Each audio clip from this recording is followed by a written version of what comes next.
Cha chụp điệp xua ngày ní nhom nâng côn sri canica dương nâng một an rướng sụp hơi không sụp hơi đùm nâng lọ ní chun đo lục ta lục về ông pu minh bong ổn ở nì cha lục nè mình sụp hơi ní nữ bơ sana chỉ miến xông bài từ cho mùi nâng dương nhóm nơi nông rương tì mùi cha nhắc nhom nâng an chỉ phía sạc máy hay côn canica nâng an chỉ phía sạc anh lì cha chắc bà sana chỉ bài khơi hói nơi rương tì mùi được bỏ dưỡng xong tiên cho mùi nhom rướng tì mùiព្រះបានបង្កើតពិភពលោកកាលពីដើមដំបូងបង្អស់ពិភពលោកមិនទាន់មានរូបរាងនៅឡើយព្រះបានញែកទឹកចេញពីដីបង្កើតឲ្យយើងមានសមុទ្រនិងដីគោករស់នៅព្រះបានបង្កើតព្រះអាទិត្យដើម្បីផ្ដល់ពន្លឺដល់យើងនៅពេលថ្ងៃនិងព្រះច័ន្ទរួមទាំងផ្កាយដើម្បីផ្ដល់ពន្លឺដល់យើងពេលយប់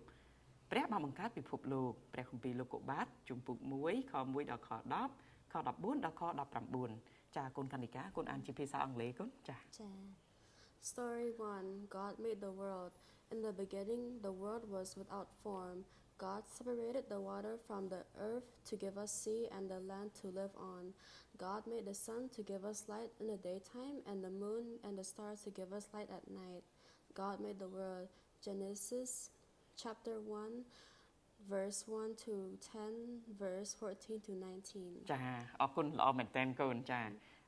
កូនហ៊ានបានអីពីមេរៀននេះដែរ wait, the voice begin. ចានិយាយភាសាខ្មែរ Okay. ចា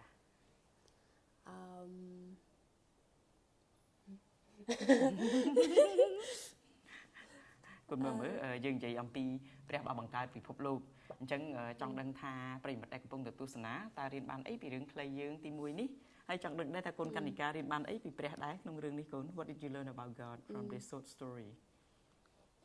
គាត់បានបង្កើតពិភពលោក ចា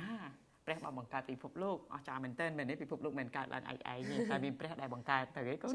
ចា